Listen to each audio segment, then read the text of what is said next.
En este episodio de Lo Inédito sobre los Evangelios Podcast, comentamos el Evangelio del 13º domingo del tiempo ordinario. El que no carga su cruz y me sigue, no es digno de mí. En la sección Espiritualidad, Santa Micaela del Santísimo Sacramento, un ejemplo de valor, de coraje y de virtud para emular en la vida cotidiana. Todo eso y mucho más en este nuevo episodio de Lo Inédito sobre los Evangelios Podcast.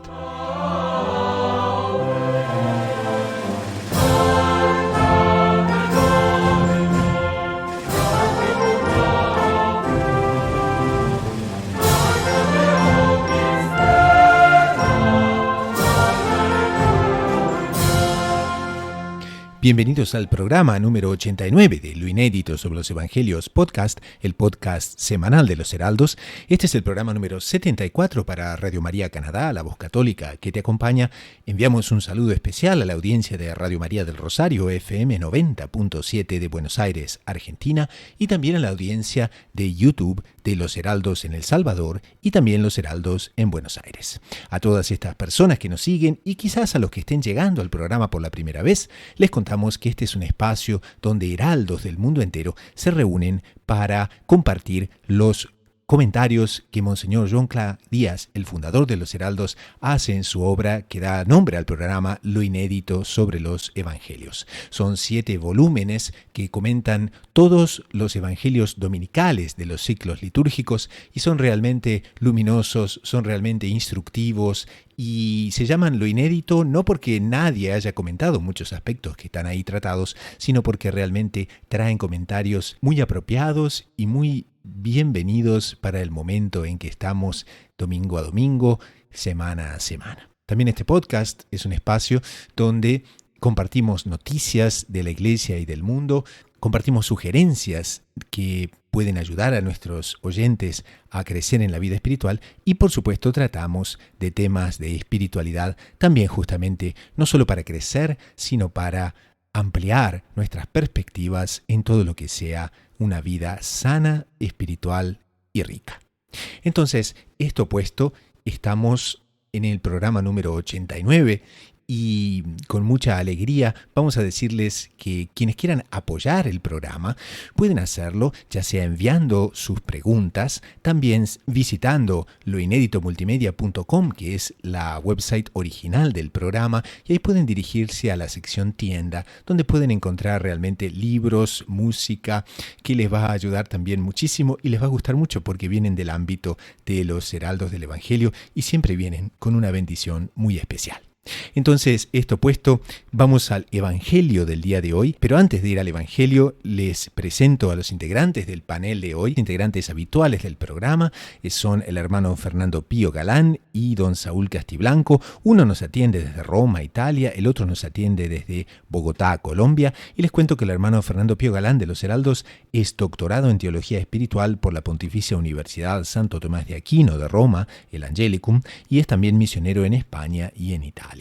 El doctor Saúl Castiblanco es psicólogo, es editor de la agencia de noticias Gaudium Press, edición hispana, es bachiller en Ciencias Religiosas por la Pontificia Universidad Santo Tomás de Aquino de Roma, el Angelicum, y por la Domuni, Universidad Internacional de los Dominicanos, con sede en Toulouse, Francia. Esto puesto, entonces, vamos al Evangelio. Es el Evangelio del 13º domingo del tiempo ordinario, el domingo 5 de julio del 2020, y es el Evangelio según San Mateo, capítulo 10, versículos 37 al 42. Y dice: Dijo Jesús a sus discípulos: El que quiere a su padre o a su madre más que a mí, no es digno de mí. El que quiere a su hijo o a su hija más que a mí, no es digno de mí. Y el que no carga con su cruz y me sigue, no es digno de mí. El que encuentre su vida, la perderá, y el que pierda su vida por mí, la encontrará. El que os recibe a vosotros, me recibe a mí, y el que me recibe, recibe al que me ha enviado. El que recibe a un profeta porque es profeta, tendrá recompensa de profeta. Y el que recibe a un justo porque es justo, tendrá recompensa de justo. El que dé a beber, aunque no sea más que un vaso de agua fresca, a uno de estos pequeños, solo porque es mi discípulo, en verdad os digo que no perderá su recompensa. Es un evangelio que nos pregunta si vivimos injertados en Cristo o si vivimos injertados en el mundo. ¿Dónde encontraremos paz de alma y cómo podremos cumplir la finalidad sobrenatural para la cual hemos sido creados? Y eso abre también una serie de perspectivas que aquí Monseñor Jonclá en su comentario nos llama a contemplar, porque él nos dice que, evidentemente, todo hombre tiene ante sí solo dos caminos: vivir de la savia divina o vivir de la savia del mundo. Y entonces, si les parece, podemos comenzar con esa temática. En el fondo son dos vidas contrapuestas, porque en el Evangelio Jesús nos dice: el que encuentre su vida la perderá, y el que pierda su vida por mí la encontrará. Seguramente a nuestra audiencia le va a interesar mucho las aplicaciones, por ejemplo, a la vida de familia, o también podríamos introducir a la audiencia en el momento en que nuestro Señor está justamente pronunciando estas palabras. ¿Qué les parece? Quiero hacer ver a la audiencia que estamos hablando del contexto del pueblo de Israel. El respeto a la familia, al padre, a la madre, era absoluto. Ojo, cuarto mandamiento: honrar padre y madre. Utiliza padre y madre, no dice solo padre. Está haciendo una referencia al cuarto mandamiento. Entonces, está siendo realmente polémico, está dando un auténtico, entre comillas, puñetazo dialéctico. Para un judío, el respeto padre-madre era máximo. Ahora bien, Jesús hace referencia al querer padre y madre más que a mí. Eso solo sería posible si él realmente fuera Dios. O sea, estamos delante de una proclamación de la divinidad de nuestro Señor. Críptica, pero no tanto como nos pueda parecer a nuestros ojos hoy en día, porque recuerdo que el respeto, el amor a padre y a la madre eran máximos en el pueblo de Israel. Entonces, en esta disposición divina, porque ya no es Mesías, aquí directamente se está declarando Dios. Está diciendo que este amor a Dios tiene que ser superior incluso al amor más sagrado que existía en la época. Con esto no se está diciendo que un discípulo de Cristo no debe amar padre y madre. Con esto está anulando el cuarto mandamiento. Absolutamente no. Porque si algo hizo nuestro Señor Jesucristo, fue elevar la figura del Padre. Porque ese es el nombre por el cual define a Dios. Y es el amor del Padre, e indirectamente y por consecuencia lógica de la Madre, que coloca a nivel divino siempre que se cumpla esta premisa que está diciendo en este trecho del Evangelio. El amor al Padre, el amor a la Madre, tiene que ser máximo siempre que esté en función de Dios. En el momento que el amor al Padre o a la Madre, o al hijo o a la hija, dice después, supere o vaya en detrimento de el amor a Él, o sea, el amor a Dios, como hemos dicho, ahí ese amor tiene que ser supeditado. Pero esto no dice en absoluto que no deban de ser amados. Es una cosa que es importante marcar para evitar desequilibrios y exageraciones en esta materia. Pero también nuestro Señor, puntualiza muy bien que el legítimo amor familiar debe entonces tener a Cristo en el centro. Y eso es una cosa que a nuestra audiencia le va a interesar muchísimo. Doctor Saúl, ¿usted cómo lo vería esto? ¿Qué es lo fundamental, lo que acaba de decir don Fernando? Y es primero Dios, después el resto, incluso la familia. Ahora, Monseñor Jonclá nos contextualiza y muestra cómo esta declaración de Cristo de que dependan enteramente de mí, que como bien dice don Fernando, termina siendo una declaración de su divinidad, él la da después de que ya les había dado poderes a los apóstoles especiales, ¿no? Y es el poder de curar enfermedades, el poder de expulsar demonios. Ellos ya habían hecho recorridos, habían visto los efectos de ese poder. Entonces, Cristo como que también los vacuna contra la apropiación de esas facultades. Les dice, oiga, si ustedes hicieron eso, es porque están unidos a mí.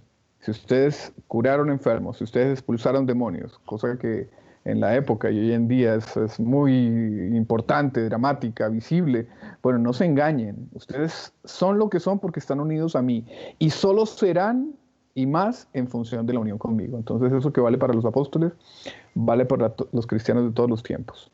No podemos hacer nada, nos dice la propia Escritura, sin la unión con Cristo, sin estar radicados en Él, sin que su savia divina se injerte en nuestras almas, lo que ocurre primeramente en el bautismo y después con la vida sacramental y la vida de piedad, o que mejor nosotros estemos insertados en Cristo para que nos asumamos enteramente en Él. Ahora aquí Monseñor Jonclar subraya un aspecto realmente inédito, interesantísimo, no inédito porque nadie lo haya comentado, sino porque nos llama a un ángulo que está realmente muy, pero muy propio a nuestra vida cotidiana.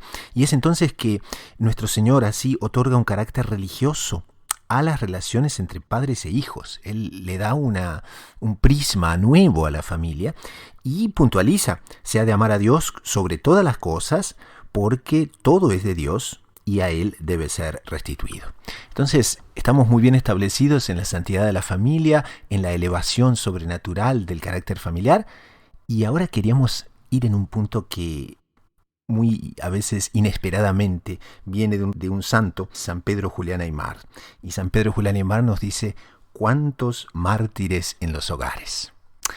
¿Cómo sería eso? Bueno, hemos hablado de la primera parte del Evangelio, que habla justamente de las relaciones familiares y las eleva, pero es que al final va a hablar del que da un vaso de agua, atención, que es muy interesante, fresca, ojo, puntualiza eso, un vaso de agua fresca, o sea, no es el que hace, sí es simplemente un acto material, no, está aquí este matiz de agua fresca, está colocando el lado afectivo, el que hace una cosa bien hecha. A uno de estos pequeños solo porque es mi discípulo. O sea, está colocando la condición de discípulo de Cristo, o sea, la condición de cristiano, al mismo nivel de una relación familiar, en el sentido en que es por Cristo que se sublima. Por lo tanto, el cristiano que es consciente de su consagración bautismal, él tiene una consagración de sus acciones. Sus padres, lo más entrañado desde el punto de vista natural, o el más desconocido de los desconocidos, todos pasan a ser vistos por el mismo prisma. Es el prisma del testimonio y del discipulado de Cristo. Eleva todo. Eleva la acción de relación del cristiano para todo el universo y para siempre. Ahora bien, tampoco vamos a caer en un desequilibrio que por definición está equivocado. Igual, esto no iguala el afecto, justamente el afecto que la persona tiene dentro de la propia familia. Porque si bien, desde un punto de vista espiritual, también está sublimando y no queda fuera a los que no son conocidos, como hemos dicho, la propia familia no deja de ser la propia familia y el cuarto mandamiento sigue vivo. Por lo tanto, las relaciones familiares son sublimadas y el que tiene con su familia una relación genuinamente cristiana tiene una relación genuinamente familiar mucho más que el que no coloca a vivir a Cristo dentro de la propia familia. De hecho, hay un libro muy famoso del venerable y futuro beato, si Dios quiere, Fulton Sheen, que dice que el matrimonio son tres: esposo, esposa y Cristo. Cuando el matrimonio cristiano se realiza, cuando los esposos se casan y la iglesia bendice este matrimonio, no son dos, en realidad son uno, una sola carne, vale, pero entra Cristo también a vivir con ellos. Entonces, dentro de esta perspectiva de vivir con Cristo, el cristiano imita a Cristo, por lo tanto el cristiano tiene que estar en lo que se llama disposición potencial al martirio. Si realmente nos creemos el primer mandamiento, que es amar a Dios sobre todas las cosas no solo incluyen el cuarto mandamiento, padre y madre, sino la propia vida. Entonces, lo dice aquí nuestro Señor: el que encuentra su vida la perderá, y el que pierda su vida por mí la encontrará. Nuestra propia vida está supeditada a Cristo.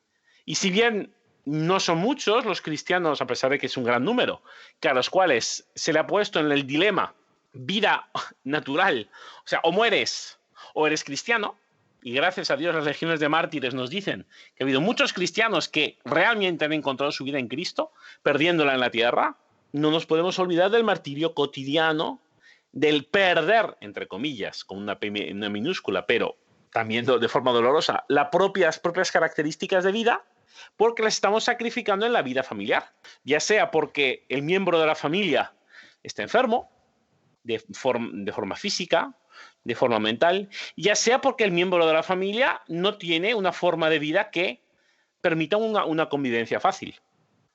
Ahora, el cristiano tiene una obligación bautismal, de consagración, de colocar a Cristo en el centro y por Cristo, vivir una vida familiar santa. Y esta vida familiar santa es propiamente martirial. No de perder la vida de forma cruenta, pero sí de entregar su vida al otro por causa de Cristo. Miren que hoy la iglesia conmemora a dos mártires de la persecución de Diocleciano, que eran hermanos gemelos, San Marco y San Marceliano, creo que se llama, o San Marceliano y San Pedro, son los mismos. Ellos habían sido educados por un tutor, por un ayo que era cristiano, los había educado en secreto dentro del cristianismo, porque los papás eran paganos. Pero en determinado momento los perseguidores se dieron cuenta que eran cristianos, van a la prisión, un juez los azota y ellos resisten los azotes, ya eran cristianos firmes, fervorosos, sostenidos por la gracia, y les dice, bueno, los voy a degollar. Cuando la familia se entera, ellos ya estaban casados, los habían obligado a casarse con doncellas paganas, los padres eran paganos todavía. Cuando la familia se entera, ¿a qué se dedicaron? A intentarlos, a hacerlos apostatar, que renunciaran de la fe. Entonces me parece que el ejemplo es muy válido para la vida de la vida y la vida verdadera, que es la vida del alma, que es la vida eterna, ¿no? En ese momento la familia era instrumento del demonio. Quería quitarles el mayor don que puede tener un ser humano y es el de ser cristiano y el de ser firme en la fe de Cristo. Gracias a Dios, los mártires, estos San Marceliano y San Marco, fueron sostenidos por la gracia y su perseverancia no solamente los mantuvo en la fe, sino que fue tal el ejemplo que convirtieron con esa firmeza a los padres. No tengo certeza si las esposas también las convirtieron. Inclusive convirtieron al juez, que quedó para la historia, que se llama Cromancio. Entonces, la familia puede ser también perjudicial para nuestra vida cristiana, ¿cierto? Como con mucha frecuencia es benéfico. Normalmente la fe se transmite a través de la familia. Entonces tenemos los casos de Santa Mónica, la cantidad de madres santas y de padres santos que han formado bien en la fe a sus hijos. Pero también tenemos el caso de San Francisco de Asís, que fue perseguido por el papá. Tenemos, bueno, cuántos casos de familias que no entendieron la vocación cristiana de sus hijos. Entonces volvemos al mismo punto. Primero a Dios que a los hombres, primero a Dios que incluso a la familia. Pero si la familia es cristiana, bueno, entonces los afectos se ordenan y todo queda ordenado. Quizás podemos recapitular en este punto, ya que el doctor Saúl llegó justamente ahí y don Fernando ya había construido todo. Jesús quiere una familia bien constituida, eso es evidente. Ordenada, pero ordenada en función de Dios, en función de lo alto. Y por consiguiente, entonces, el amor de un hijo, el amor de una hija, el amor de un padre, el amor de una madre, debe estar subordinado y condicionado entonces a ese amor que está sobre todo, que es el amor de Dios. Ahora, bien puede darse, entonces quizás sería interesante para guiar un poco a la audiencia en esta temática a veces difícil, muchas veces por esa fidelidad a Dios hay que combatir afectos familiares que son desordenados. ¿Cuándo es que se constituye un afecto familiar desordenado? Bueno, pues en el punto, lo que sería más obvio, más sencillo que se dé, es cuando este afecto familiar supone una demérito en la vida de la fe. Yo puedo comentar un caso que conocí hace un tiempo, un joven que, gracias al trabajo de su párroco, que no frecuentaba mucho la iglesia, empezó a frecuentar, iba a misa todos los domingos, cosa que en su familia no se estilaba. De hecho, era el único que iba a misa todos los domingos. Y en cierto momento, su hermana hizo una protesta, con todos los elementos propios, una protesta familiar, diciendo que no había derecho, que yéndose a la misa el domingo por la mañana y luego participando en las actividades de la parroquia toda la mañana y domingo, perdía a su hermano, perdía la convivencia con su hermano toda la mañana del domingo. Que estudiaba y que justo en casa solo estaba el domingo y que justo el domingo, mediodía, perdía a su hermano, no lo veía, no podía estar con él porque estaba en misa. Estoy hablando de familia, aquí todo el mundo está bautizado, padre, madre, hermana, todo el mundo. Claro. Gracias a Dios, este joven había estado formado por su párroco y dijo muy claro que estaba muy bien todo eso, pero que él tenía una obligación que por cierto también tenía su familia y no la cumplía de por lo menos ir a misa, cosa que no hacían. Y continuó yendo. Pero no estamos hablando de eso, de persecuciones de tiempo de 2D. No, no. Estamos hablando de una presión psicológica, estamos hablando de quejas, estamos hablando de un pequeño, como decía San José María, de martirio con alfileres, pero no deja por eso de ser doloroso. Y muchas personas habrían sido capaces de enfrentar un martirio con hacha y no son capaces de enfrentar un martirio con alfileres. Porque muchas veces el peligro momentáneo, puntual, es más fácil de enfrentar que un peligro diario, constante y sin perspectivas de acabar. Eso el doctor Saúl, que es especializado en psicología, nos lo podría explicar de una forma mucho más detallada. Entonces, no es solo apostatar de la fe, también es ser más tibio en relación a la fe. También es no hablar de ciertos temas porque a la familia no le gusta, tengo a tal familiar que está en una situación que es moralmente desordenada, pero claro, no puedo decir nada porque me miran mal. Son también situaciones en las cuales nuestro Señor nos mira y nos dice: ¿eres mi discípulo o no lo eres? ¿Estimas más a tu padre, a tu primo, a tu madre, más que a mí?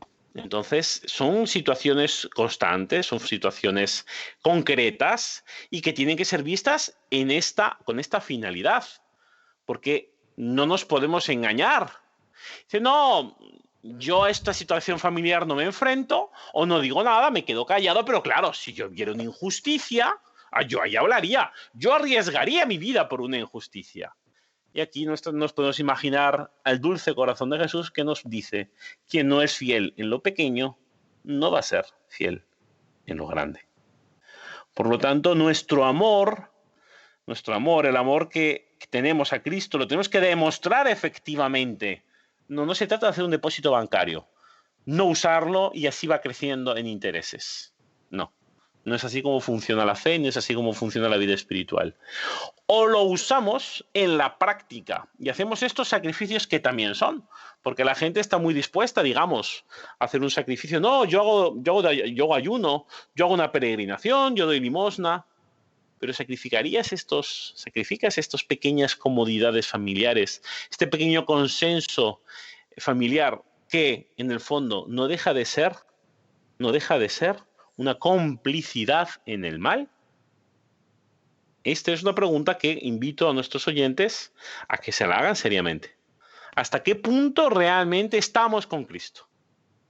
¿Hasta qué punto realmente hemos ganado nuestra vida en Cristo o estamos en un camino de perder nuestra vida? Es que don Fernando pone el ejemplo, o imagina el ejemplo de una familia que es cristiana, pero que no tiene una radicalidad de su práctica cristiana, ¿cierto? Entonces él se plantea una pregunta, o le plantea una pregunta a estas familias, y es: ¿hasta qué punto realmente yo estoy con Cristo? Imagínense que en una familia de esas surge una vocación religiosa, y la familia va a misa los domingos, da limosna, no favorece el pecado dentro de su familia, de una manera clara por lo menos, pero le dicen: no, es que su hijo tiene vocación religiosa. Ah, no, ahí no. Ahí no, entonces ahí... El vecino puede, pero él no. Sí, no, y además eso no es para nosotros, Bueno, entonces ahí es un caso típico donde su práctica cristiana no es muy profunda. ¿Por qué? Porque el mejor don que puede recibir una familia es una vocación religiosa. Por ejemplo, un sacerdote que va a seguir rezando hasta que muera en las misas por la familia, por su mamá, por su papá, ¿no? Y otra cosa que no hay conciencia clara hoy en día, y es que el mejor beneficio para la familia es una práctica cristiana real, verdadera, profunda. En estos días de pandemia, en todos los países, o en muchos que he revisado noticiario, las noticias de violencia intrafamiliar se han duplicado o triplicado. ¿Por qué? Porque el convivio es más estrecho, hay más limitaciones, hay más estrés. ¿Cuál es la solución para eso? ¿La solución es terapia psicológica? Bueno, ayudará. ¿La solución es terapia de parejas para conflictos familiares? También. Pero la verdadera solución para cualquier problema es la práctica cristiana. En la práctica cristiana, ¿por qué? Porque a través de la práctica cristiana llega la gracia y llega la ayuda sobrenatural para cargar la vida de todos los días, las dificultades de todos los días. Entonces, si una familia realmente quiere beneficiarse, practique la piedad cristiana de una manera profunda. Y esa práctica de la piedad profunda, pues, favorecerá, por ejemplo, entregar un hijo a Dios, que no es entregarlo, es sublimarlo, entregándolo, por ejemplo, a una vocación religiosa. Entonces, la familia es muy importante, pero sobre todo es la familia cristiana la que debemos procurar. Entonces, esa propuesta difícil que Monseñor Clans nos coloca aquí, y que es una pregunta muy, pero muy puntual, y dice, ¿vivimos injertados en Cristo entonces o vivimos injertados en el mundo? Evidentemente nos lleva a un punto, el punto álgido de este evangelio, que es que, y la consecuencia quizás, que es que la adhesión al Señor evidentemente acarrea una lucha. Y en el contexto de lo que nuestro Señor decía en Mateo 10, no penséis que he venido a la tierra a sembrar paz. No he venido a sembrar paz, sino la espada.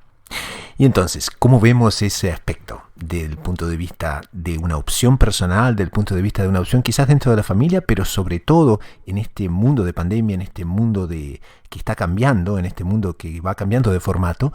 Entonces, ¿cómo focalizar ese aspecto de decir, estamos injertados en Cristo firmemente y, bueno, si trae lucha, que la traiga y ahí estaremos? Es la promesa que nos hace nuestro Señor Jesucristo. No lo hace en este evangelio, lo hará en otro, pero utiliza las mismas palabras. Yo no he venido a traer paz a la tierra, sino espada. Existe esta lucha. Desde los primeros tiempos, infelizmente, ya desde el inicio de la creación, nuestros padres optaron por no obedecer a Dios.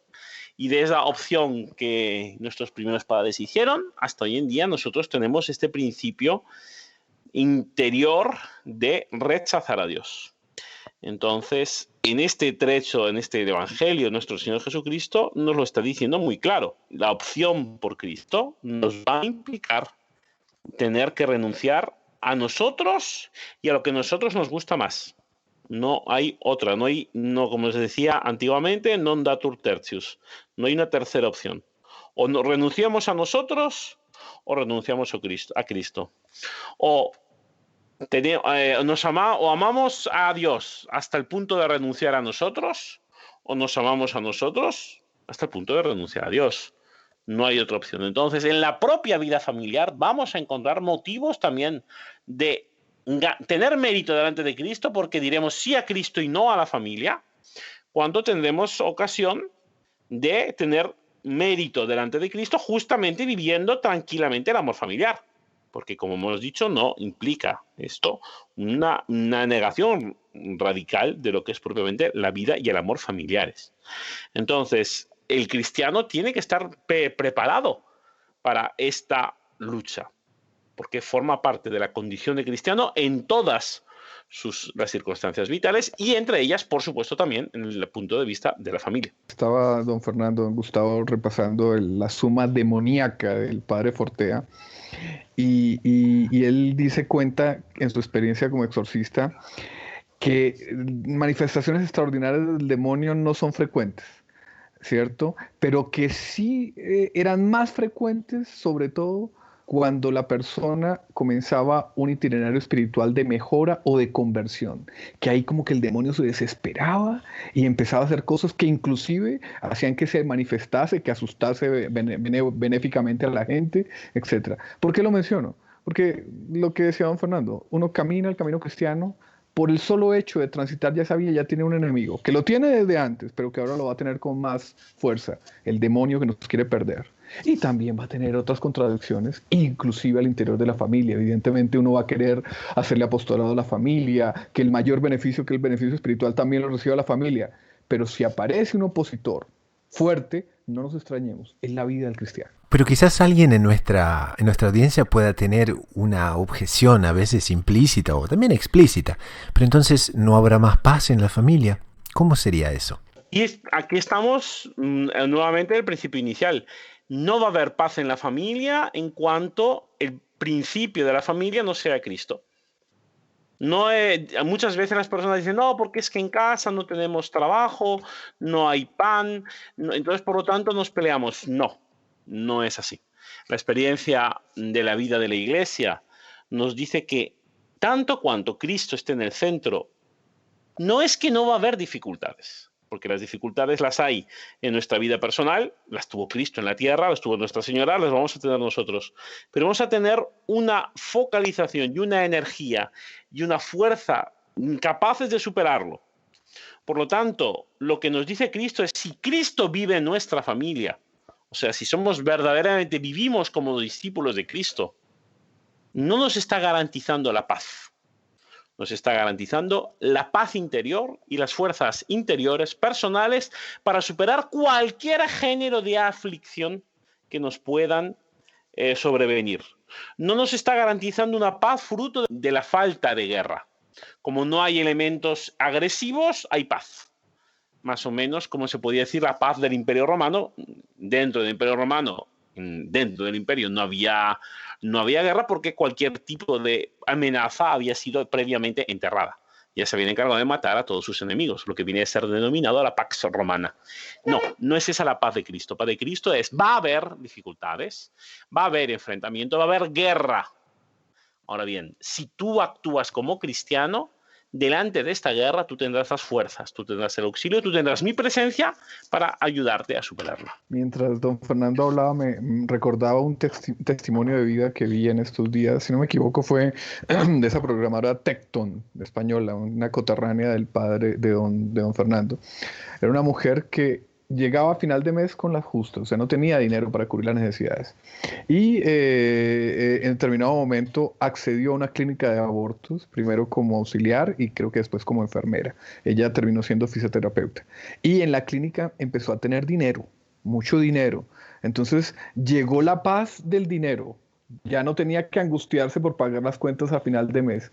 Pero la mujer cuenta, abandoné a mi marido. Empecé una carrera loca de éxito, de mundanismo, viaje, etcétera, y se me acabó la paz. Después, por una gracia de nuestro Señor, vino la conversión, seguramente volvieron los problemas económicos y regresó la paz, ¿no? Entonces hay paz falsas, las paces del demonio. El demonio a veces da dinero, ella dice abiertamente, eso fue dinero del demonio para traerme hacia el mal. Y uno de los peores males porque ella cuenta que colaboró con ese crimen nefando del aborto, pero después recuperó la paz, inclusive en medio de la pobreza o en medio de la situación económica no bollante. ¿Por qué? Porque volvió a Cristo. Y justamente lo que dice Monseñor Jean-Claude aquí, esa es la falsa paz de la que hablaba el profeta. Han extraviado a mi pueblo diciendo paz y no había paz. Entonces podemos dar una conclusión a este primer segmento del programa y podemos justamente ir a las palabras que Monseñor Jean-Claude coloca aquí en su comentario y dice: de esta forma, todo hombre tiene ante sí solo dos caminos: vivir de la savia divina o de la savia del mundo. Cuando finalmente la humanidad resuelva cooperar con la gracia de Dios y empiece a vivir exclusivamente de la savia divina, maravillas se obrarán. Como dice el doctor Plinio Corrêa de Oliveira, como fruto de las grandes resurrecciones de alma, de la que los pueblos también son susceptibles, resurrecciones invencibles, porque no hay lo que derrote a un pueblo virtuoso y que verdaderamente ame a Dios. Entonces, con esa perspectiva, cerramos el primer segmento del programa y vamos a una pequeña pausa con el coro de los heraldos del Evangelio y enseguida retornamos.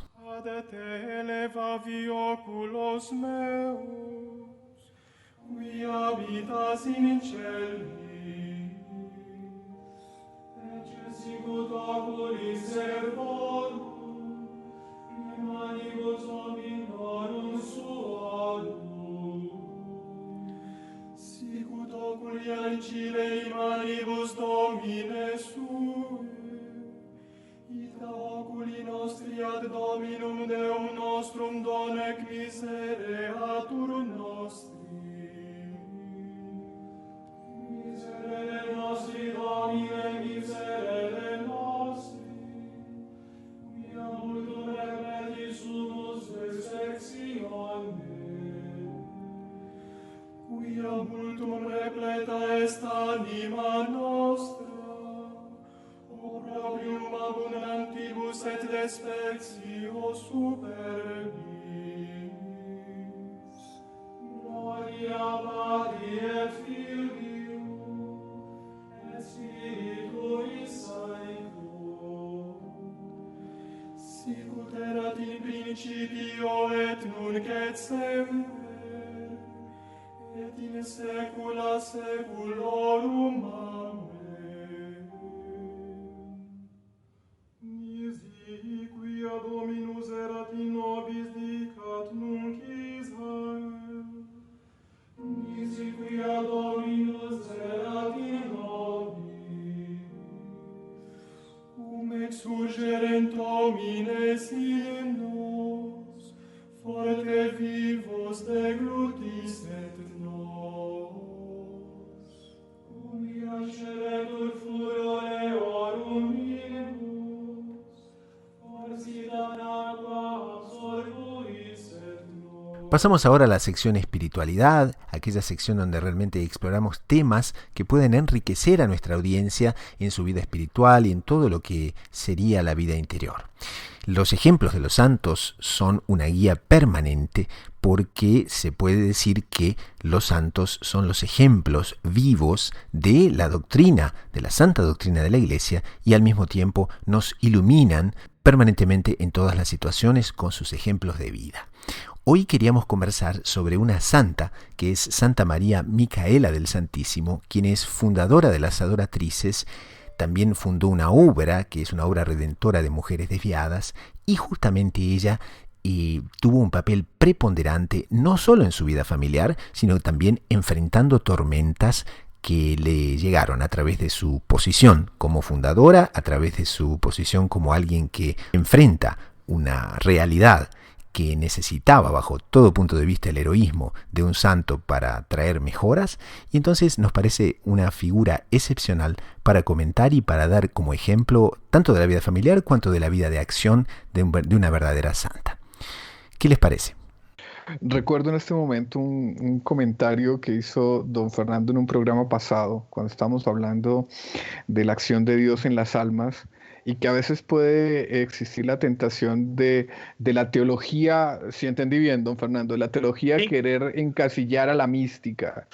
Resulta Sí, que muchas veces la exactamente. teología progresa por la mística. ¿Por qué? Porque de tal manera la acción de Dios en ciertos hombres, en sus santos, es rica, es maravillosa y es divina, que se sale de los padrones de lo que normalmente se ha considerado dentro de la doctrina cristiana. Pues de alguna manera la vida de Santa Micaela, que también tenía dones místicos, es una cosa enteramente impresionante, sorpresiva, maravillosa, maravillosamente y divinamente sorpresiva. Una mujer de alta alcurnia, hermana del embajador de España en Francia, creo que también en los Países Bajos, que un día conoce el pabellón de enfermas, de mujeres de vida pública, y para resumir, ¿cierto? Siente la inspiración de ayudarlas. Ella no sabía la inocencia de esta mujer, ella no sabía que existían ese tipo de mujeres, ¿no? Pero conociendo el hecho se impresionó, empieza a profundizar en lo terrible de esa vida y finalmente funda una orden para ayudarlas, una orden que se radica primero en la piedad, en la fe, en la piedad eucarística, son las adoratrices, ¿cierto? Adoratrices es adoratrices del Santísimo Sacramento, pero que tiene como misión secundaria, pero principalísima, dentro de la esencia del carisma, ayudar a las mujeres de mala vida, ayudar a las mujeres desviadas. Entonces, a mí se me hace una vida espectacular. Ya el propio carisma es una cosa maravillosa, es el amor de Dios hasta por el pecador de este tipo, hasta por las pecadoras de este tipo. Escoger a una mujer de alta condición social, una mujer súper inocente que ni siquiera sabía que existía ese tipo de vida, y después, sí, pobrecita, en la vida del cristiano, en la cruz, hacerla sufrir.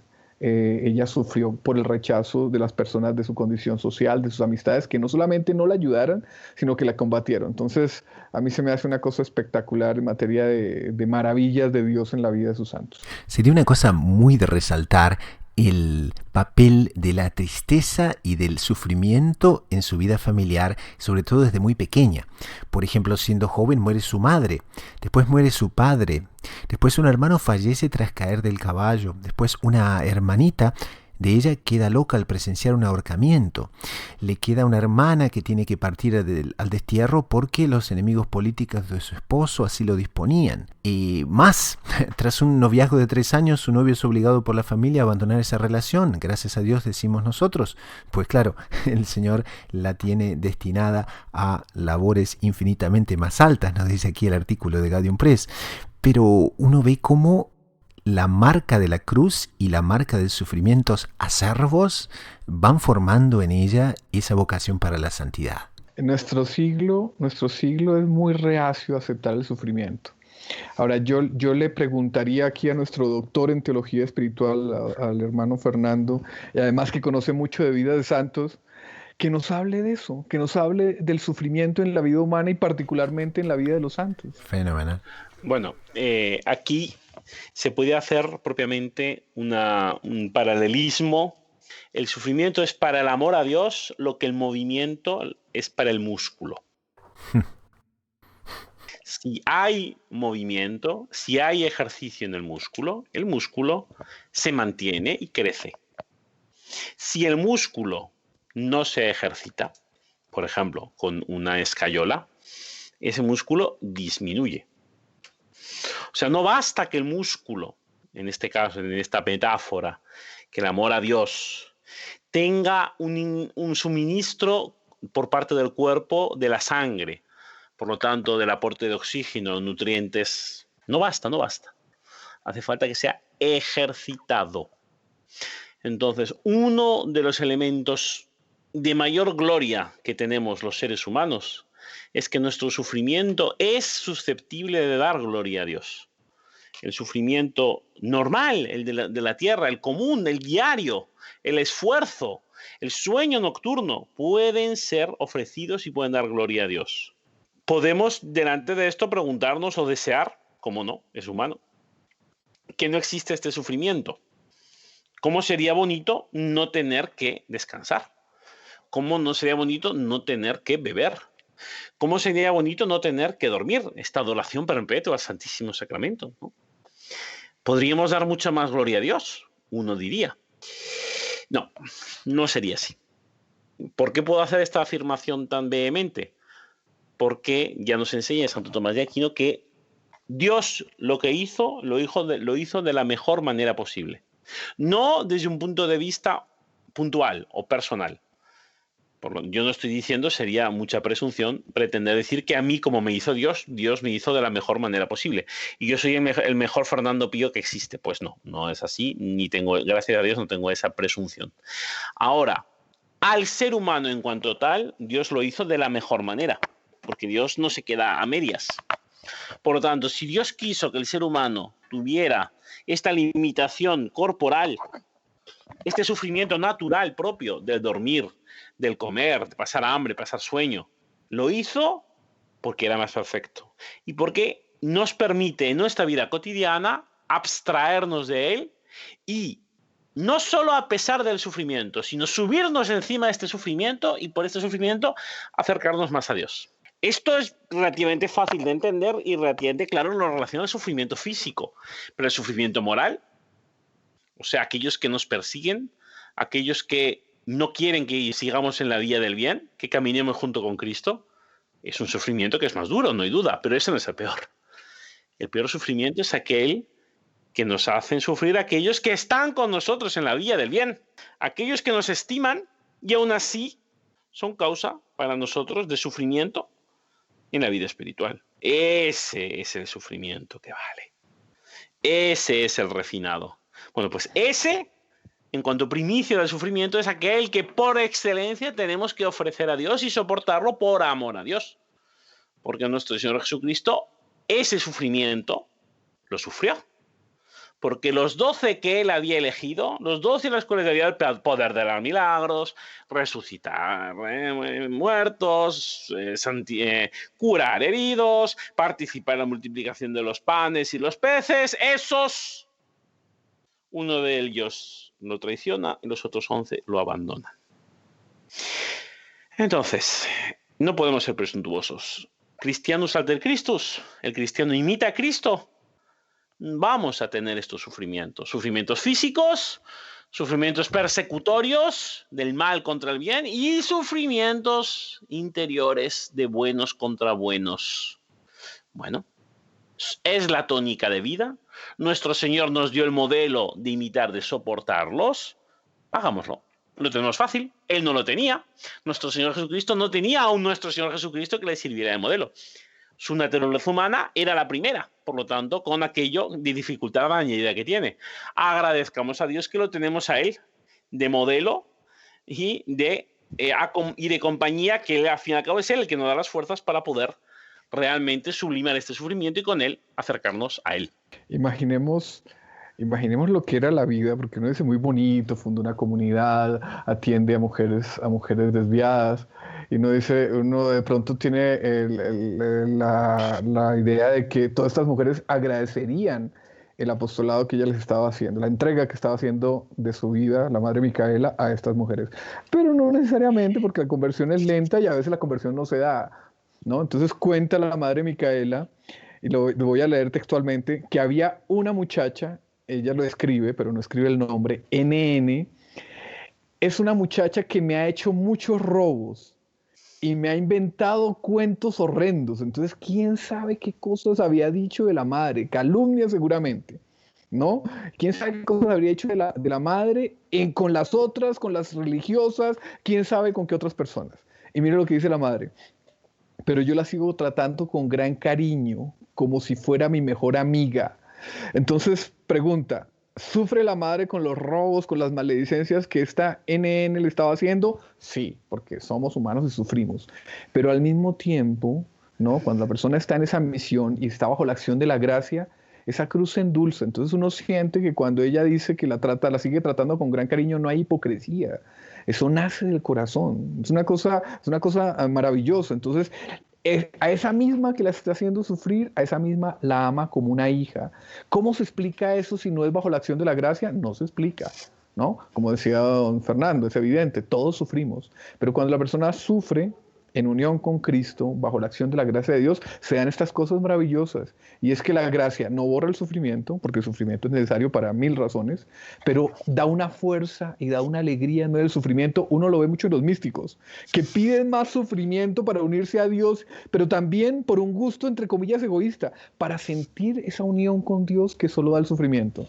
Entonces, ¿todos tenemos que sufrir? Sí, es mejor sufrir bajo los cánones de la piedad y de la doctrina católica. Santa Micaela es mística y de hecho recibía voces de lo alto. Y nos narra aquí el artículo que le llega un nuevo director espiritual muy rígido que le dice que no escuche ciertas voces interiores que ella tenía, que eran evidentemente voces auténticamente místicas. Ahora, su voz interior, por ejemplo, le dice que la sacristía se va a incendiar, pero ella no puede hacer nada por obediencia y la sacristía se incendia. Otra voz le dice que le envenenaron su propia comida. Como el director le había prohibido hacer caso a esas voces, comienza a comer, pero no es sino probar unos bocados que siente el veneno. Sin embargo, lo poco de comido ya le causa enfermedad. Y aquí nos dice muy bien, Dios aprieta, pero no ahorca, dice el adagio. Y en ese momento, Dios le manda un superdirector espiritual que será conocido en los siglos futuros como San Antonio María Claret. Entonces, en ese momento en que está lo peor de lo peor y que se podría decir que, bueno, las propias voces místicas que ella recibía, que son una gracia de Dios impresionante, se cruza un confesor, ¿no? que le ordena que no las oiga, le acontecen más desastres, ¿no? Y a pesar de ello, ella continúa así, impertérrita. Ella escucha una voz que se va a quemar la sacristía. Antes atendía esas voces, entonces impedía. Y resulta que como ahora tiene que obedecer al director espiritual que le dice que no escuche esas voces, entonces deja que la sacristía se incendie. Después la voz le dice, esa comida está envenenada, pero ella tiene la orden de no escuchar la voz, entonces prueba un bocado y se enferma. Pero entonces en determinado momento nuestro Señor la alivia y le manda como confesor a San Antonio María Claret. Estos casos de la vida de ella son un magnífico ejemplo de lo que es la obediencia. El viejo principio que quien obedece no se equivoca. Obviamente siempre salvaguardando el primero Dios, ¿no? O sea, si la obediencia no implica cometer un pecado, ofender a Dios. Entonces, era una gran prueba de la obediencia, de la docilidad a la gracia de esta santa, ¿no? Que era escuchar directamente a Cristo saber que era Cristo. Ahora, cambiando de confesor, el confesor le ordena no obedecer estas voces, ella obedece al confesor y empiezan a sucederle desastres tras desastres. Lo normal, para cualquier ser humano normal, sería, bueno, pues yo prefiero escuchar a Cristo que al confesor y, por lo tanto, muy buenas tardes. Ella no. Ella tenía por delante el principio de que veía en su confesor, veía la voz de Cristo. Ojo, con esto no significa, porque no es doctrina de la Iglesia, que siempre lo que diga el confesor es la voz de Cristo o la persona tiene que obedecer siempre y en todo momento a su propio confesor. Hay toda una serie de matices, hay toda una serie de principios que no necesariamente, que hacen que no sea necesariamente esto. Por ejemplo, hay un principio que es sagrado en la Iglesia, que es la persona tiene el derecho de escoger al confesor que más se le adecue. Ella tendría el derecho de, viendo que no se entendía con su confesor, buscar a otro, sencilla y simplemente. Y no estaría cometiendo ningún tipo de pecado, ni estaría haciendo nada que no fuera perfectamente católico. Ahora bien, ella tuvo una moción de la gracia, claramente, que hizo que siguiera escuchando a este confesor que realmente no le estaba aconsejando bien. No podemos dejar de ver en esto una voluntad de la parte de la providencia para purificar su obediencia, porque claro, es muy fácil obedecer cuando las cosas te salen bien, porque se establece una relación directa entre obediencia y suceso y éxito, pero ahí, cuando obedeciendo las cosas te van mal, ahí la cosa pasa a ser interesante. Es lo que dice San Agustín, la providencia de Dios, la bondad de Dios quiere que los pecados no sean castigados en la tierra, ni las actos de virtud sean agradecidas en la tierra por parte de Dios, porque si hiciera de esta manera, si así obrara Dios, perdíamos la oportunidad de hacer el bien desinteresadamente. Entonces, Santa María Micaela, con estos hechos, demuestra perfectamente que se encontraba en las vías de santidad, porque es lo que ella quería hacer, quería obedecer desinteresadamente, prescindiendo del éxito o no éxito, desastre de esta obediencia a su confesor. Y muy interesante también es llamar la atención a nuestros oyentes que en sus casas ella funda justamente casas que se extienden en poco tiempo y hoy en día son 170 casas y más de 2.000 religiosas, pero hace colocar un lema que nos va a ayudar muchísimo y que buscaba justamente incutir ánimo en las dificultades. Y el lema es: mi providencia y tu fe mantendrán la casa en pie. Entonces aconsejamos a los oyentes para la vida familiar este ejemplo fabuloso, místico y casi legendario de Santa María Micaela para que justamente nos dé entusiasmo, nos dé perseverancia y recordemos aquello: mi providencia y tu fe mantendrán la casa en pie. Pasamos a la sección Sugerencia de la Semana, que es una website, un libro, un podcast de doctrina católica que nos haya gustado para el bien espiritual de las personas. Hermano Fernando, ¿qué nos recomienda para esta semana? Bueno, pues siendo que esta semana tenemos un trato muy especial, lo que es el amor familiar, y ya lo he tratado en el comentario, recomiendo el libro Son tres los que se casan, del venerable arzobispo Fulton Sheen, este conocido apologista de ámbito estadounidense, pero que con sus charlas y sus vídeos son disponibles hasta hoy en día en Internet, que tenía un don de la palabra espectacular, y estos sermones son recopilados y se colocan en un libro. Entonces yo recomiendo a las personas, en especial aquellos que se van a casar, pero incluso aquellos que ya se han casado, que profundicen en el carácter cristiano del matrimonio, tal y como dice el título muy descriptivamente, que son tres los que se casan, no son solo dos.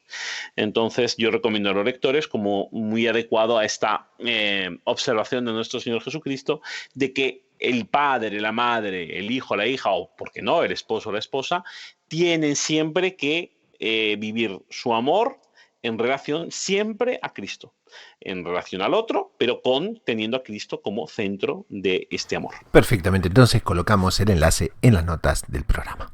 Y a quien les habla le gustaría recomendar un audiolibro que pueden bajar de loineditomultimedia.com en la sección tienda y se llama El Espíritu Santo, Tesoro de Bondad y de Amor. Es un audiolibro, como les digo, que pueden descargar inmediatamente para download directo, pero se puede conocer muy bien por qué nosotros los católicos creemos en el Espíritu Santo, qué son los 7 dones y los 12 frutos del Espíritu Santo, están explicados. Hay oraciones también, una novena y muchas cosas más. Y está leído por el padre Gonzalo Raimundo de los Heraldos heraldos del Evangelio. Entonces lo colocamos en las notas del programa y pueden acceder así que deseen. Es un libro que pueden descargar a cualquier momento porque está disponible de manera electrónica. Y con esto, en nombre del equipo de producción y de quien les habla, el hermano Gustavo de los Heraldos, nos despedimos hasta dentro de una semana. Así que a rezar mucho, a perseverar con confianza, con los ojos en la Eucaristía y en María Santísima, a la búsqueda incansable de descubrir siempre más lo inédito sobre los Evangelios.